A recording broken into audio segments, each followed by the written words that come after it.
सबु जिन गोटे दिन रे समाहित हो पार ना एवं आपण माने जो कथा शुणिले माननीय मुख्यमंत्री ठारू जे ओएमसी केवल व्यावसायिक संस्था नुह लाभ लाभ करने से गठन करा जाई नहीं ता सत्वे जो कथा कहले कि लेबर ओरिएंटेड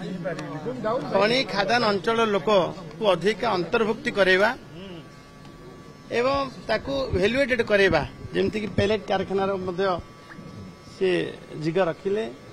एवं खनि अंचल रे से कथा हो पार ताकि खनि अंचल श्रमिक मानक अंतर्भुक्ति कर नियुक्ति दि जापर एवं जो भाया सेवा चली सेवा को आउ टिके अधिका करवा आज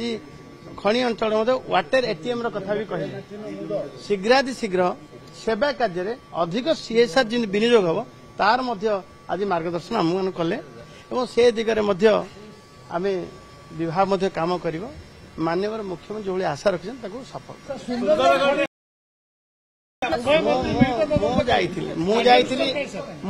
मो सहित जंगल मंत्री भी जाइए धीरे धीरे धीरे धीरे सूता खोला होची आउरी आम पूरा तालिका प्रस्तुत हो सारा एवं बंधा निश्चित बंधा जीव आम हाथ किए फिटबार नहीं कहले परा मुख्यमंत्री डक को रोक ये था इंद्र भी था सी ओडिशार संपत्ति जी लुट करुच्ची बचार बाट ना विरोध दल कौन दाबी कले बड़ कथा नहीं आमे आम संपत्ति को इलिगाल माइनिंग को रोकने निश्चित भाव पदक्षेप नु अल्प दिन चक्र भली अनेक लोक पूर्व लुट करथिले कि तथ्य अछि बहुत तालिका आपण मानक पाखे अच्छी सबु तालिकार फर्द